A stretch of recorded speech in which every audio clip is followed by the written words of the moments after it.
Hey everyone, this is Angel with Tech Tutelage, and in today's video I'm going to show you how to protect your Oracle Cloud free instance from being reclaimed by Oracle. If you're an Oracle free tier user, you're probably aware of some of the requirements that Oracle put up last year. Now those requirements were put up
The House will come to order.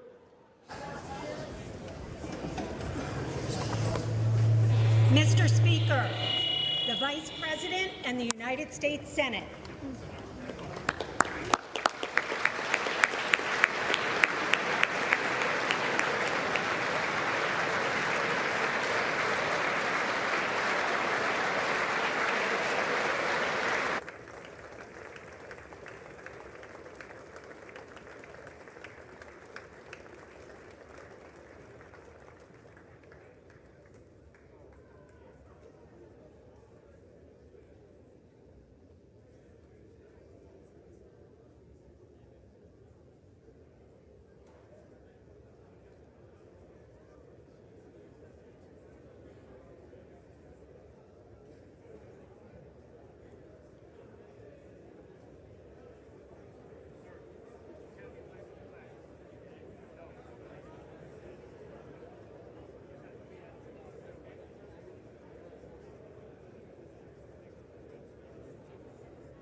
The joint meeting will come to order.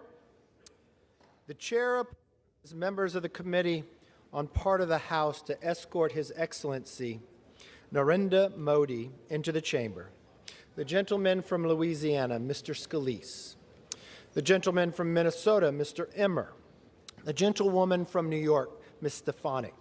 The gentleman from North Carolina, Mr. Hudson. The gentleman from Texas, Mr. McCall. The gentleman from Florida, Mr. Waltz. The gentleman from Kentucky, Mr. Barr. The gentleman from Pennsylvania, Mr. Fitzpatrick.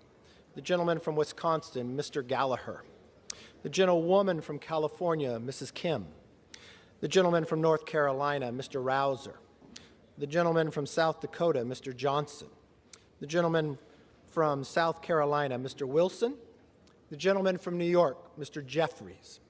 The gentlewoman from Massachusetts, Ms. Clark. The gentleman from California, Mr. Aguilar. The gentlewoman from Washington, Ms. Delbin. The gentleman from Colorado, Mr. Neguse. The gentleman from New Jersey, Mr. Pallone. The gentleman from New York, Mr. Meeks. The gentleman from California, Mr. Barra. The gentlewoman from Washington, Ms. Jayapal. The gentleman from California, Mr. Khanna. The gentleman from Illinois, Mr. Krishnamurti. The gentleman from Michigan, Mr. Tanadar. The members of the escort. Oh, sorry. The President of the Senate, at the direction of that body, appoints the following senators as members of the Committee on the part of the Senate to escort His Excellency Narendra Modi, Prime Minister of the Republic of India, into the House chamber. The Senator from New York, Mr. Schumer. The Senator from Illinois, Mr. Durbin. The Senator from Minnesota, Ms. Klobuchar. The Senator from Virginia, Mr. Warner. The Senator from New Jersey, Mr. Menendez. The Senator from Kentucky, Mr. McConnell. The Senator from West Virginia, Mrs. Capito. The Senator from Iowa, Ms. Ernst. The Senator from Montana, Mr. Daines. And the Senator from Idaho, Mr. Risch. That is. The members of the escort committee will exit the chamber through the lobby doors.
Mr. Speaker, the Acting Dean of the Diplomatic Corps.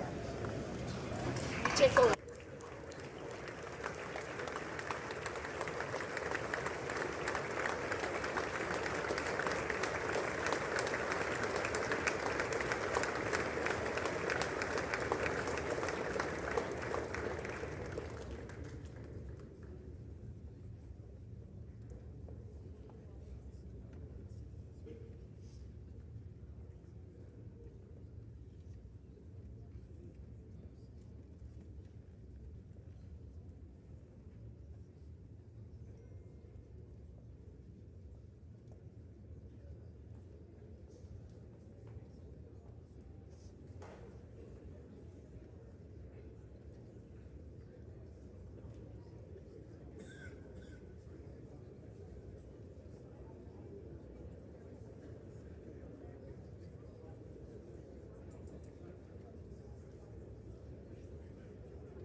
Mr. Speaker, the President's Cabinet.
Mr. Speaker, the Prime Minister of the Republic of India.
Members of Congress, I have the high privilege and distinct honor of presenting to you His Excellency Narendra Modi, the Prime Minister of the Republic of India.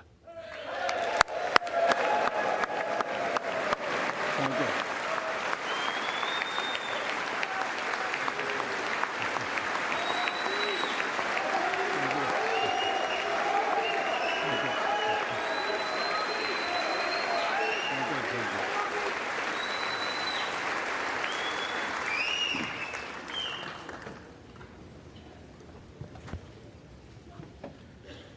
Mr. Speaker, Madam Vice President,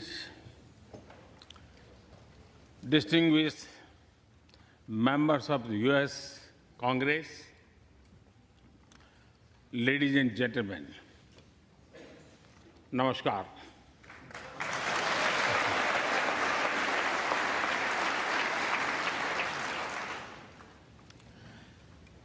It is always a great honor to address the United States Congress.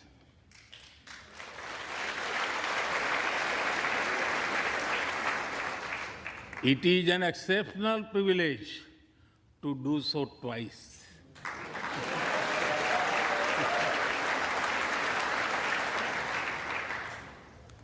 For this honor, I extend my deepest gratitude on behalf of the 1.4 billion people of India.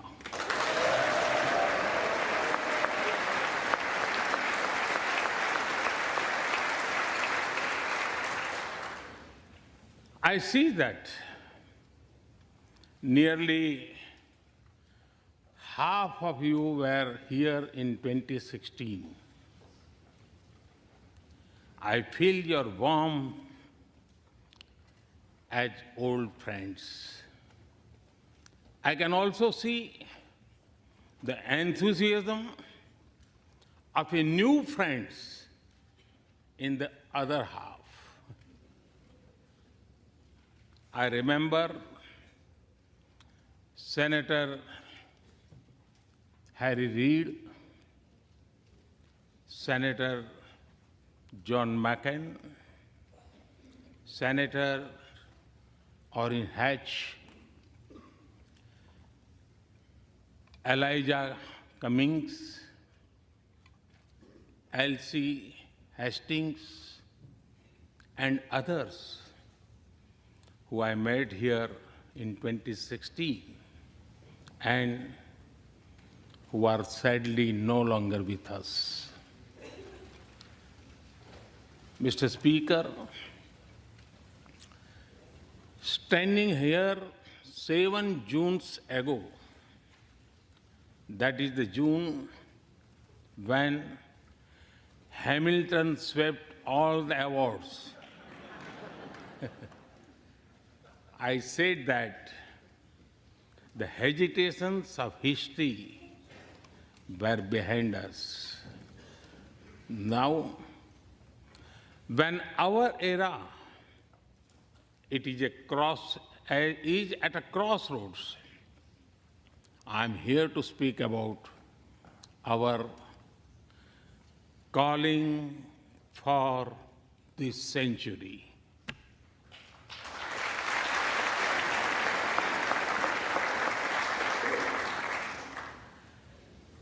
Through the long and widening road that we have traveled, we have met the test of friendship. A lot has changed since I came here 7 summers ago. But a lot has remained the same, like our commitment to deepen the friendship between India and the United States.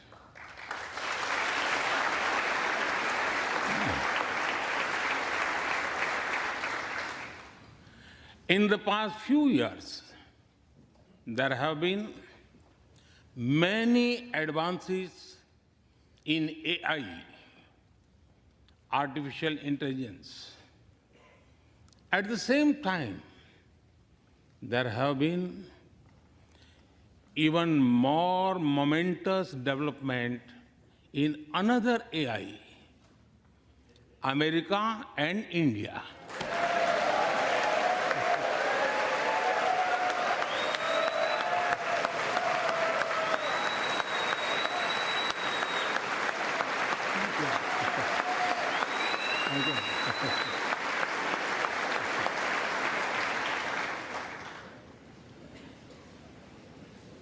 Mr. Speaker and distinguished members, the beauty of democracy is the constant connect with the people, to listen to them and feel their pulse. And I know this takes a lot of time, energy, effort, and travel. It is a Thursday afternoon, a fly-out day for some of you. So I'm grateful for your time. I also know how busy you have been this last month. Being a citizen of a vibrant democracy, myself, I can admit one thing, Mr. Speaker, you have a tough job.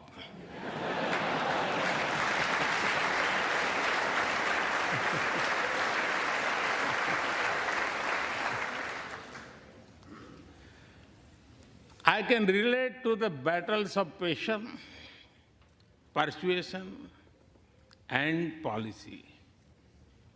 I can understand the debate of ideas and ideology. But I'm delighted to see you come together today to celebrate the bond between world's two great democracies, India and the United States. Thank you.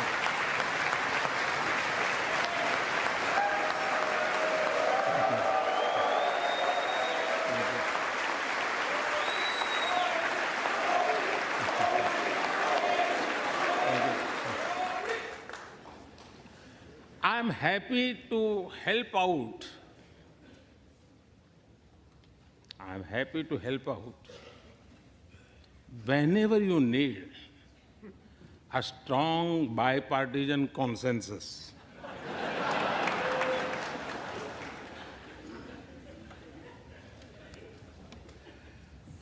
There will be and there must be a contest of ideas at home. But we must also come together as one when we speak for our nation.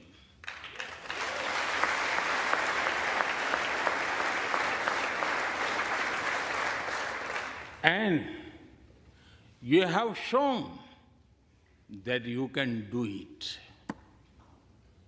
Congratulations.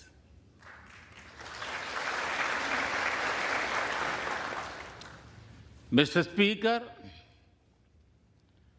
the foundation of America was inspired by the vision of a nation of equal people.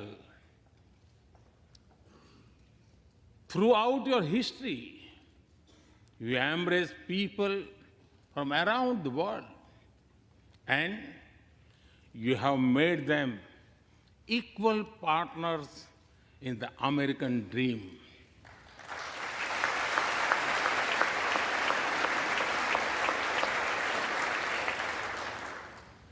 There are millions here who have roots in India. Some of them sit proudly in this chamber.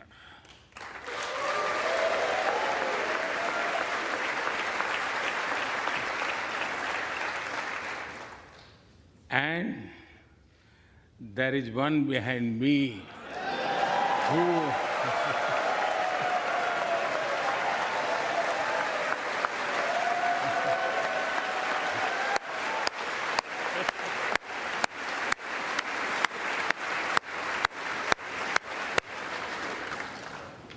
who has made history.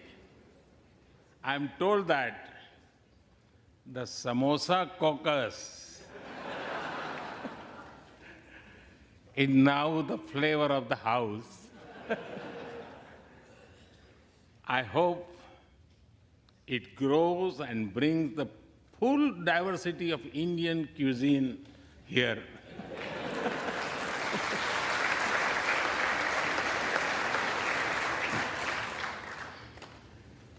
Over 2 centuries, we have inspired each other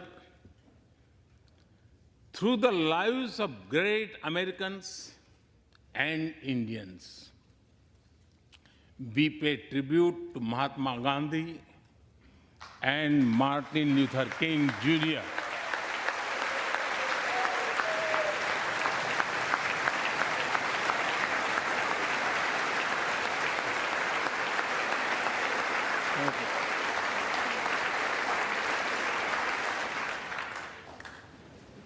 We also remember many others who work for liberty, equality, and justice.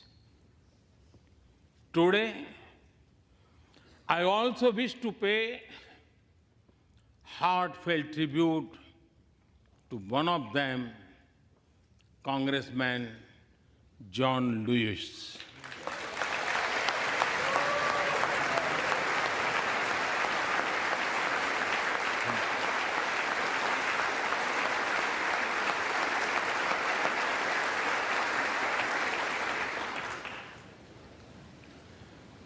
Mr. Speaker, democracy is one of our sacred and shared values. It has evolved over a long time and taken various forms of systems. Throughout history, however, one thing has been clear. Democracy is the spirit that supports equality and dignity.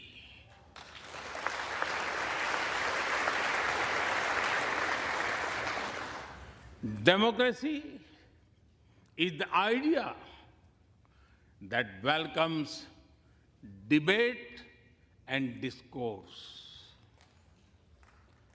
Democracy is the culture that gives wings to thought and expression. India is blessed to have such values from times immemorial. In the evolution of the democratic spirit, India is the mother of democracy.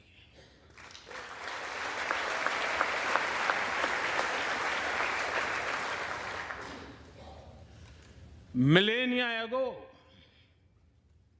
our oldest scripture said, Ekam Sat Vipra Bahudha Vadanti. It means that truth is one, but the wise express it in a different ways. Now, the US is the oldest and India the largest democracy. Our partnership augurs well for the future of democracy.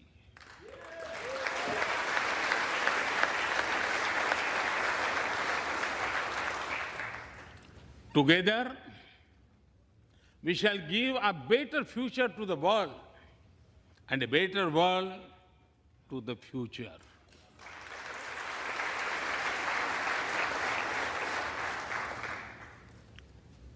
Mr. Speaker, last year, India celebrated 75 years of its independence.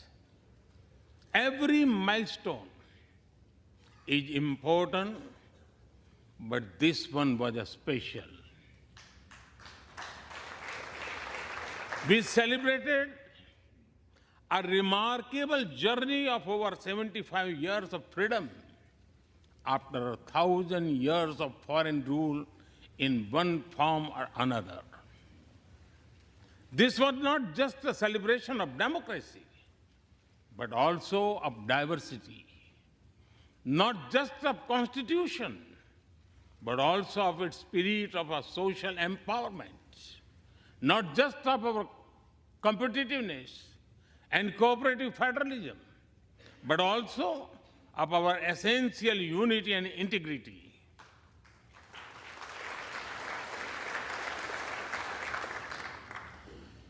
We have over 2,500 political parties.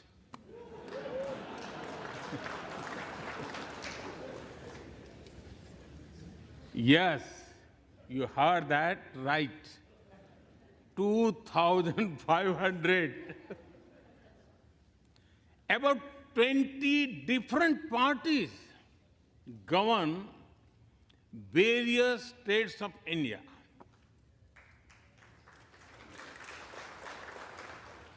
We have 22 official languages and thousands of dialects, and yet we speak in one voice.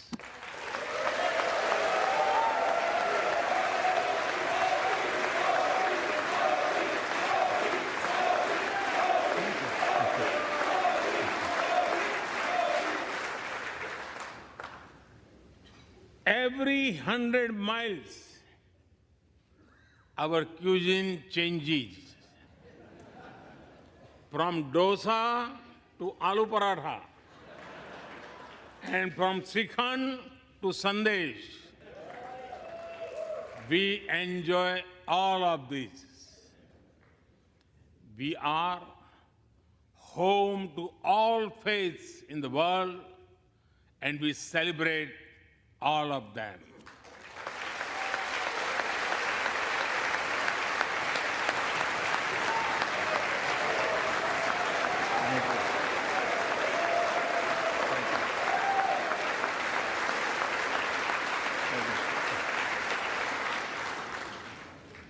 In India, diversity is a natural way of life. Today, the world wants to know more and more about India. I see that curiosity in this house too. We were honored to receive over 100 members of the US Congress in India over the last decade.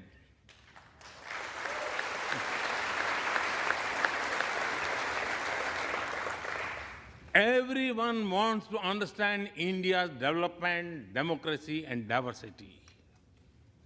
Everyone wants to know what India is doing right and how. Among close friends, I'm happy to share the same. Mr. Speaker, when I first visited the US as a Prime Minister, India was the 10th largest economy in the world. 10th. Today, India is the 5th largest economy.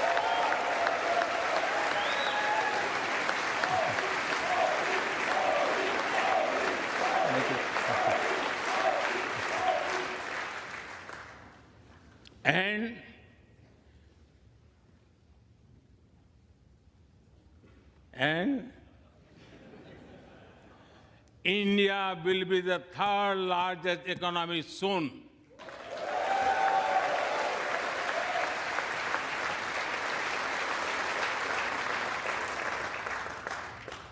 We are not only growing bigger, but we are also growing faster. When India grows, the whole world grows.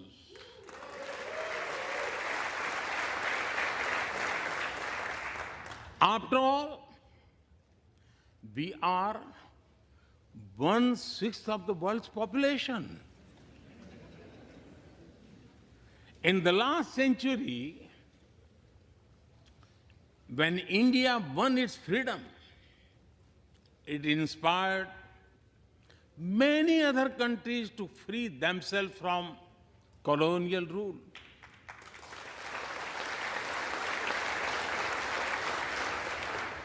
In this century, when India sets benchmark in growth, it will inspire many other countries to do the same.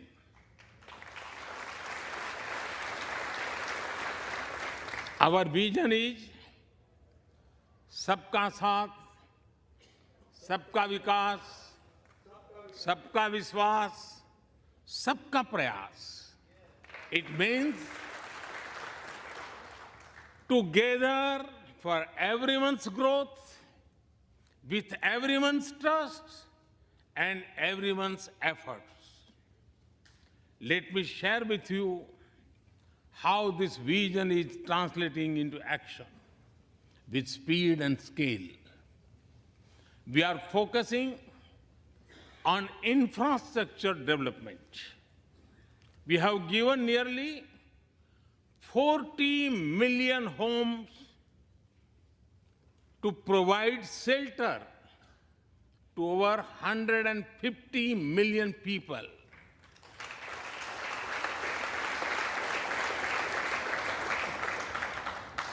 That is nearly 6 times the population of Australia.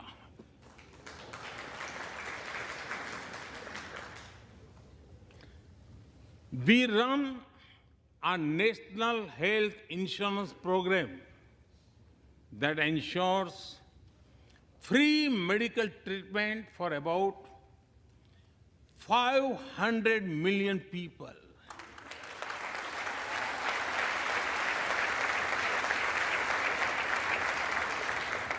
$500 million people, that is greater than the population of South America. We took banking to the unbanked with the world's largest financial inclusion drive. Nearly 500 million people benefited. This is close to the population of North America. We have worked on building Digital India.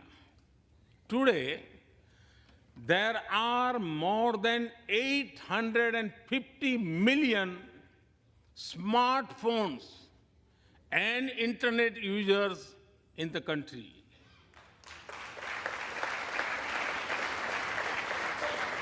This is more than the population of Europe. We protected our people with 2.2 billion doses of made in India COVID vaccines.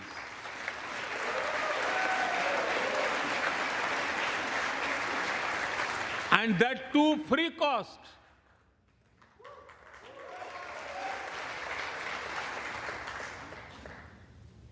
I may be running out of continent soon, so I will stop here. Distinguished members, the Vedas are one of the world's oldest scriptures. They are a great treasure of humanity composed thousands of years ago. Back then, women sages composed many verses in these Vedas. And today, in modern India, women are leading us to a better future.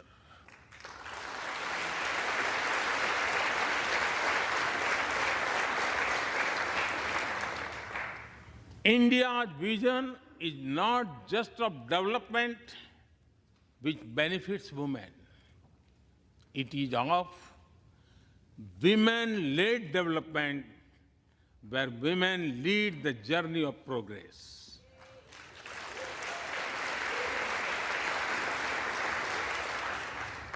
A woman has risen from a humble tribal background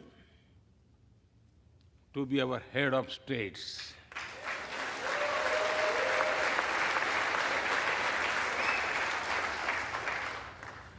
Nearly 1.5 million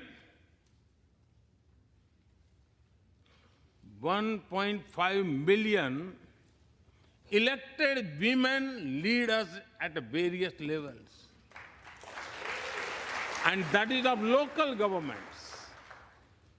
Today, women serve our country in the Army, Navy, and Air Force. India also has the highest percentage of women airline pilots in the world.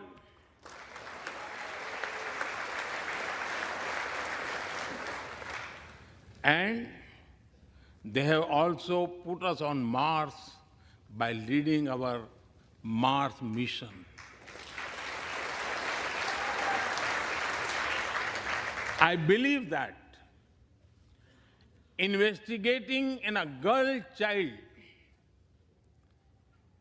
lifts up the entire family.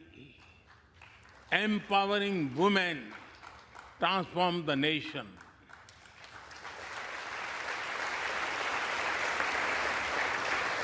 Mr. Speaker, India is an ancient nation with a youthful population. India is known for its traditions, But the younger generation is also making a hub of technology, be it creative reels on Insta or real-time payments. Coding or quantum computing, machine learning or mobile apps, fintech or data science, the youth of India are a great example of how a society can embrace latest technology.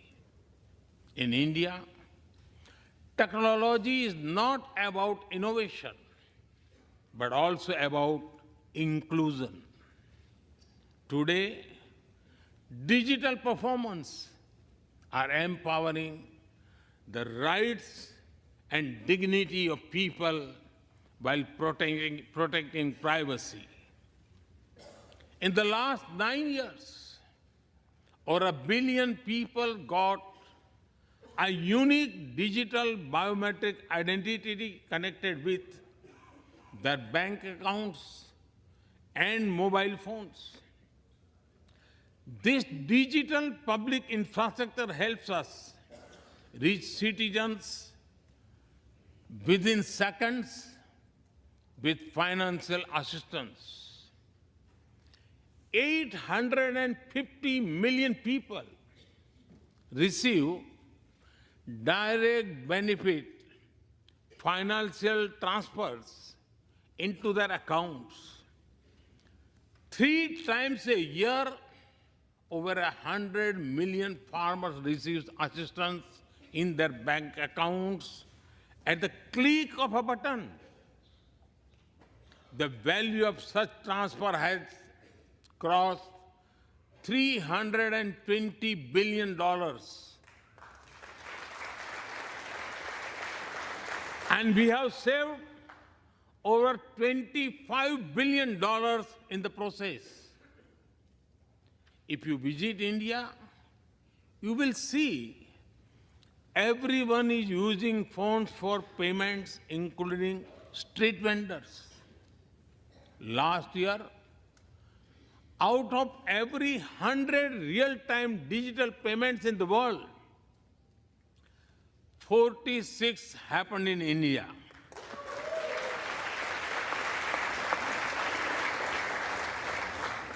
Nearly 400,000 miles of optical fiber cables, and cheap data have ushered in a revolution of opportunities. Farmers check weather updates. The elderly get social security payments.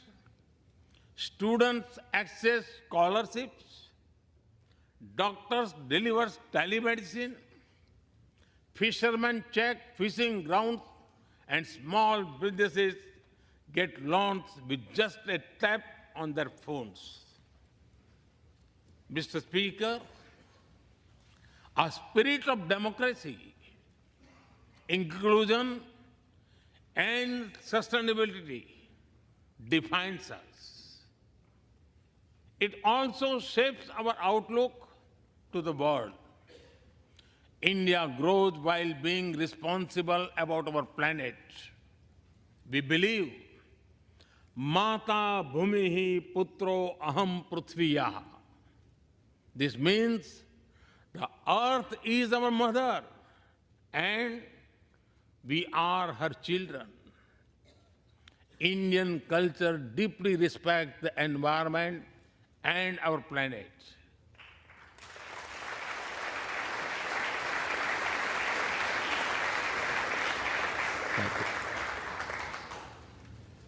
While becoming the fastest growing economy,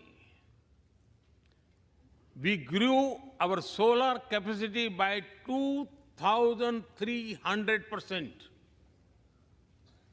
Yes, you have heard right. 2,300%.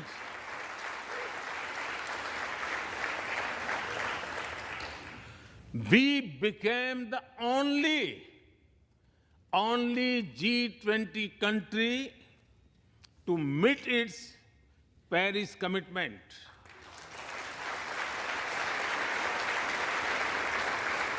We made renewables account for over 40% of our energy sources, 9 years ahead of the target of 2030.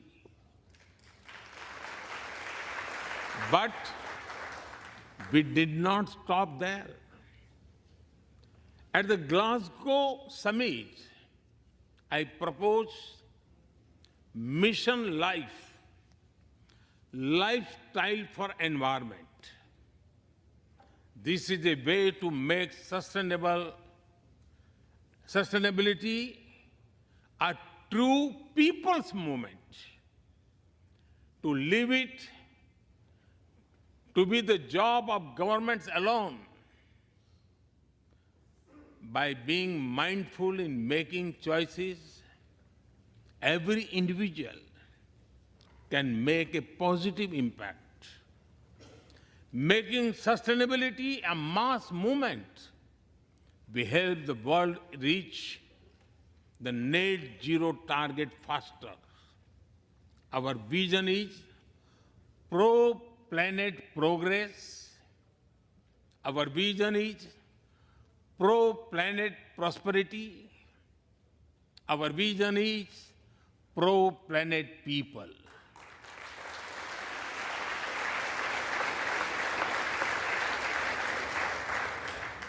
Mr. Speaker, we live by the motto of Vasudhaiv Kutumbakam, or the world is one family.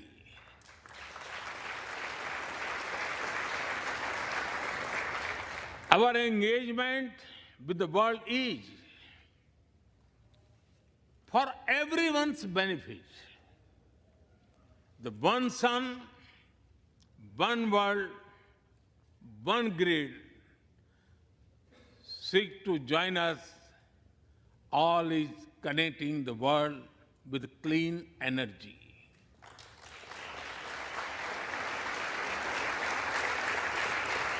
One Earth, One Health is a vision for global action to bring quality health care to everyone, including animals and plants.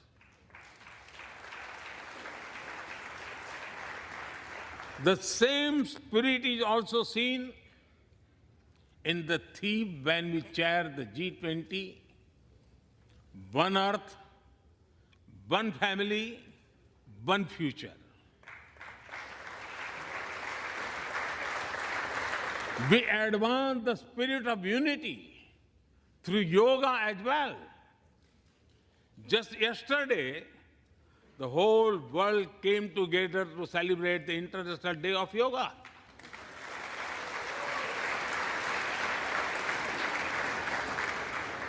Just last week, all nations joined our proposal at the UN to build a memorial wall to honor the peacekeepers.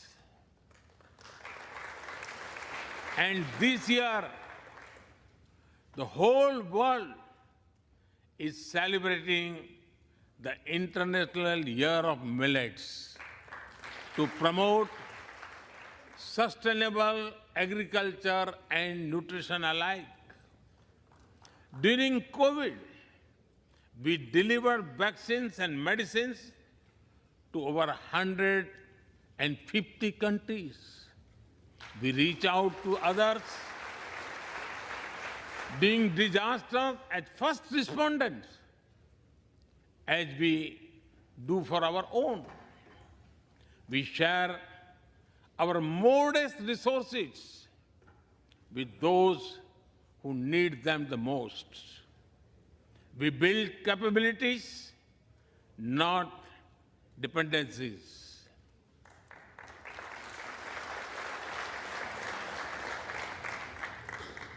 Mr. Speaker, when I speak about India's approach to the world, the United States occupy a special place. I know. Our relations are of great importance to all of you. Every member of this Congress has a deep interest in it. When defense and aerospace in India grow, industries in the state of Washington, Arizona, Georgia, Alabama, South Carolina, and Pennsylvania thrive.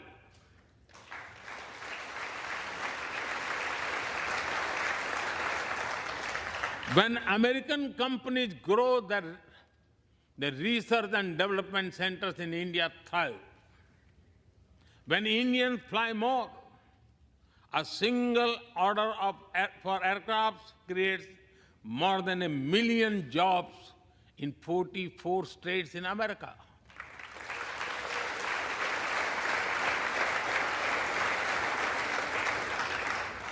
When an American phone makers invest in India, it creates an entire ecosystem of jobs and opportunities in both countries.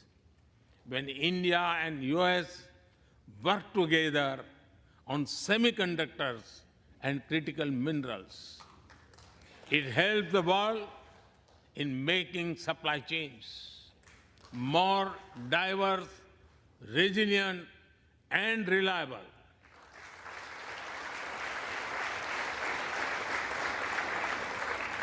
Indeed, Mr. Speaker, we were strangers in defense cooperation at the turn of the century. Now, the United States has become one of our most important defense partners.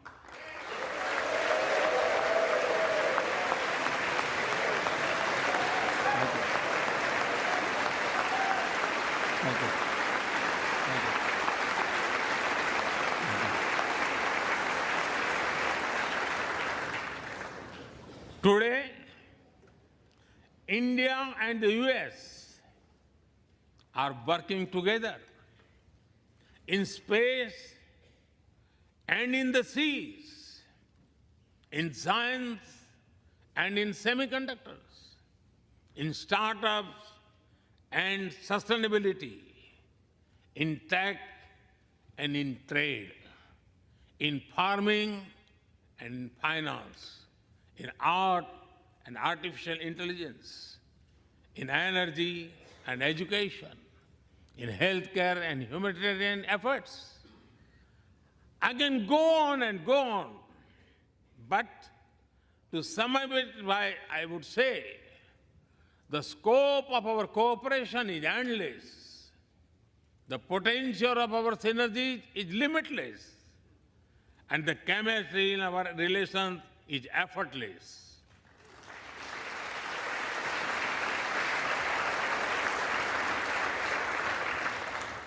In all this, Indian Americans have played a big role.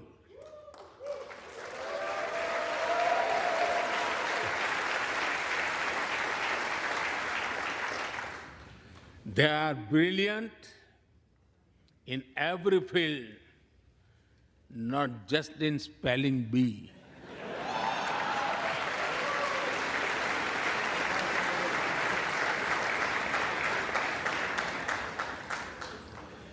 With their hearts and minds, talent and skills, and the love for America and India, they have connected us. They have unlocked doors. They have shown the potential of our partnership. Mr. Speaker, distinguished members, every Indian Prime Minister and American President of the past has taken our relationship further. But our generation has to honor of taking it to greater heights.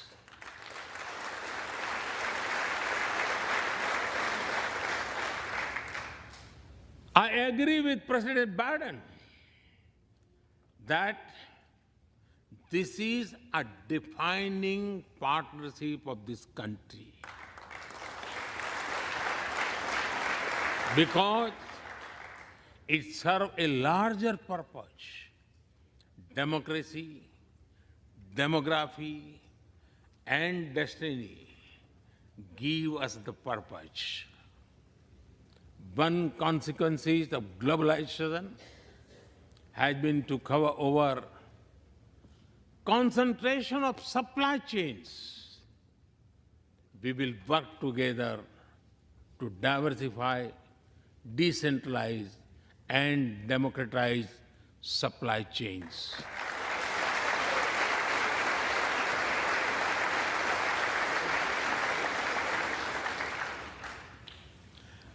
Technology will determine the security, prosperity, and leadership in the 21st century. That is why our two countries established a new initiative for critical and emerging technologies.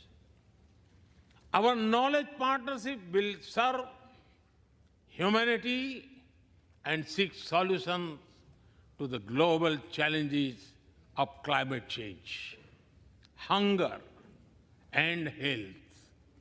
Mr. Speaker and distinguished members, the last few years have seen deeply disruptive developments. With the Ukraine conflict, war has returned to Europe. It is causing great pain in the region. Since it involves major powers, the outcomes are severe. Countries of the global south have been particularly affected. The global order is based on the respect for the principle of the UN Charter, peaceful resolution of disputes, and respect for sovereignty and territorial integrity.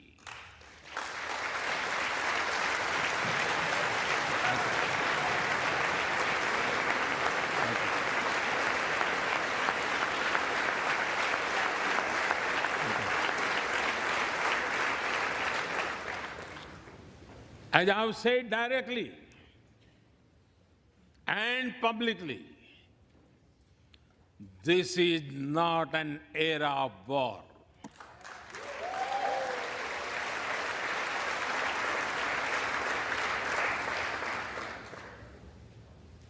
But it is one of dialogue and diplomacy. And we all must do what we can to stop the bloodshed and human suffering.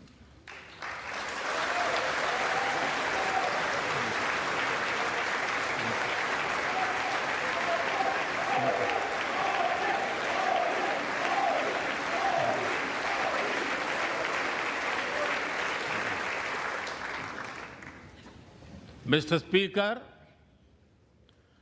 the dark clouds of coercion and confrontation are casting their shadow in the Indo-Pacific.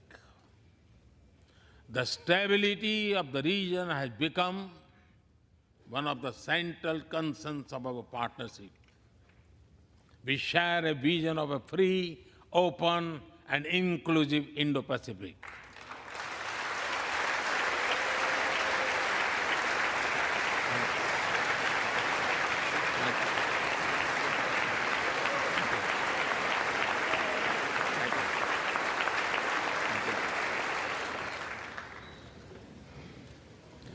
Connected by secure seas, defined by international law, free from domination, and anchored in ASEAN centrality.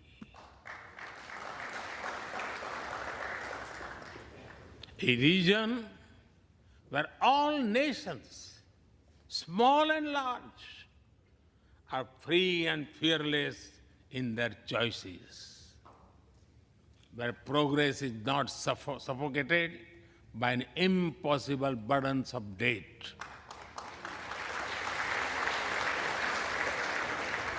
Where connectivity is not leveraged for strategic purposes, where all nations are lifted by the high tide of shared prosperity. Our vision does not seek to contain or exclude, but to build a cooperative region of peace and prosperity. We work through regional institutions and with our partners from within the region and beyond.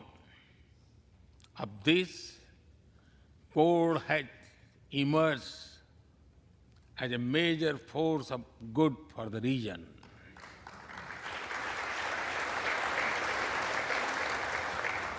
Mr. Speaker, more than 2 decades after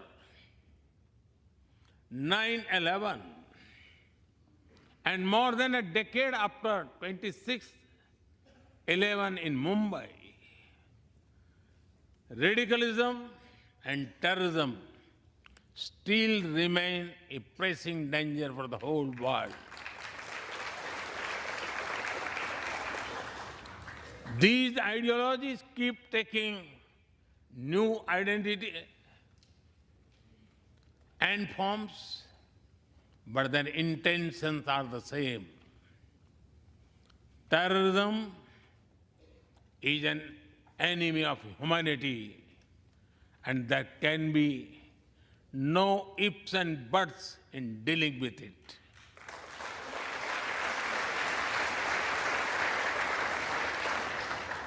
We must overcome all such forces sponsoring and exporting terror.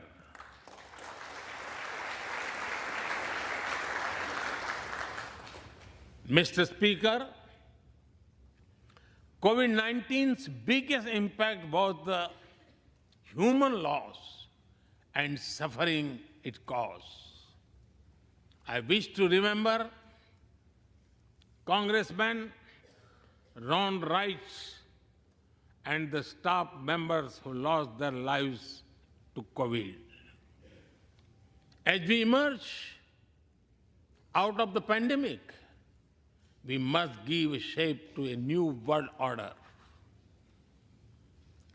Consideration, care, and concern are the need of the hour. Giving a voice to the global south is the way forward. That is why I firmly believe that the African Union be given full membership of G20.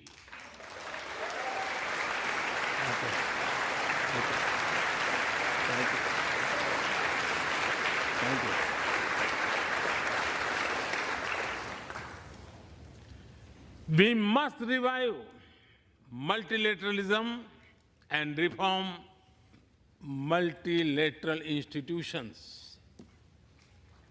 With better resources and representation that applies to all our global institutions of governance, especially the United Nations. When the world has changed, our institutions too must change, or risk getting replaced by a world of rivalries without rules. In working for a new world order based on international law, our two countries will be at the forefront as partners.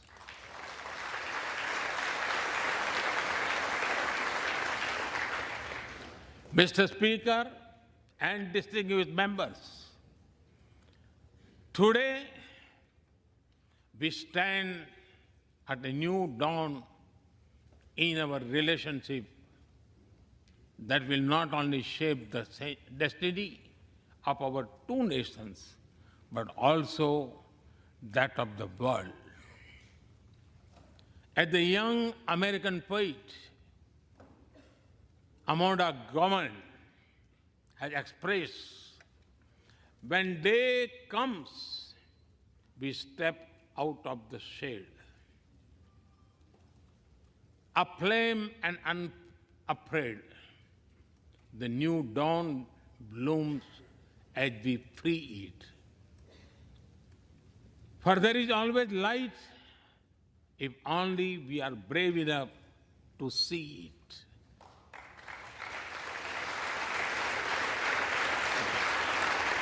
Thank you. Thank you. Our trusted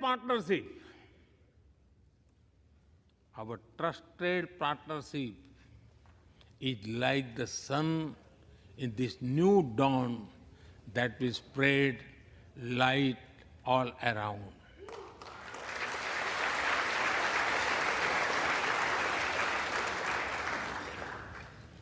I am reminded of a poem that I once wrote. आसमान में सिर उठाकर घने बादलों को चीर कर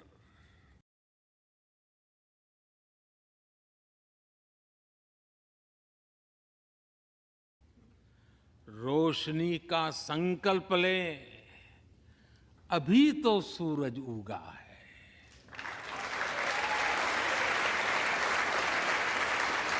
अभी तो सूरज उगा है। दृढ़ निश्चय के साथ चलकर हर मुश्किल को पार कर घोर अंधेरे को मिटाने अभी तो सूरज उगा है।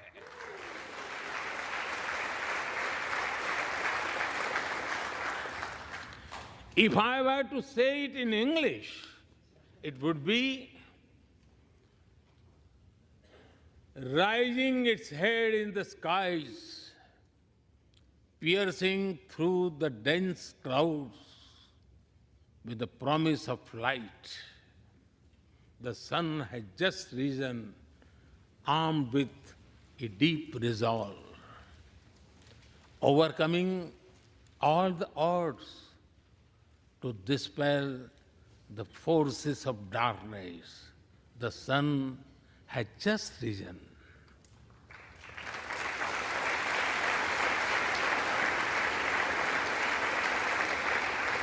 Mr. Speaker and distinguished members,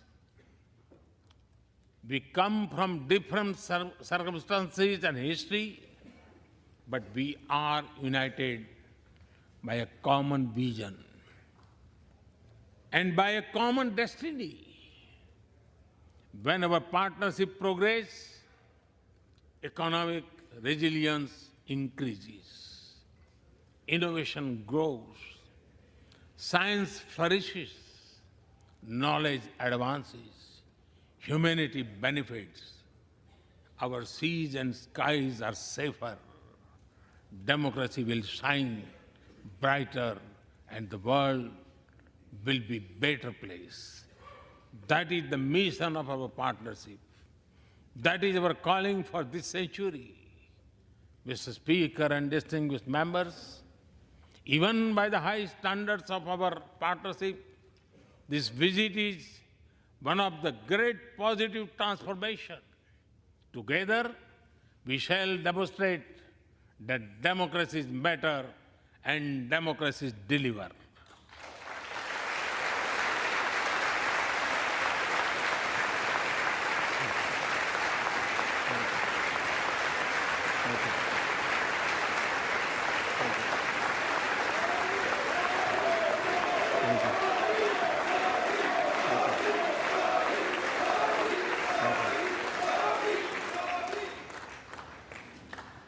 I count on your continued support to the India-US partnership. When I was here in 2016, I said that our relationship is primed for a momentous future. That future is today.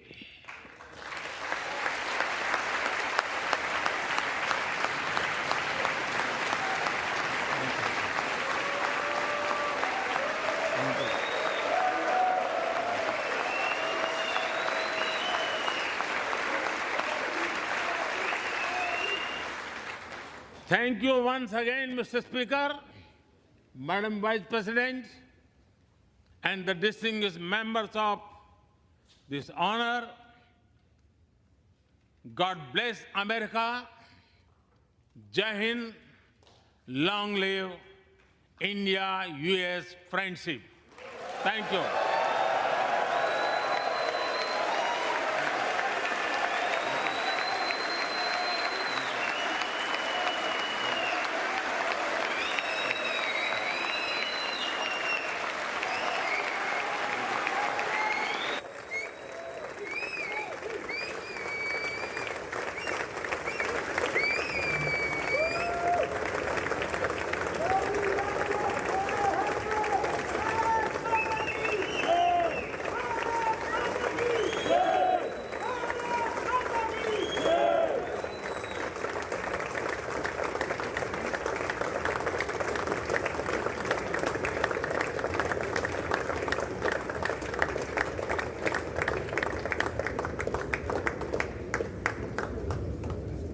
Vande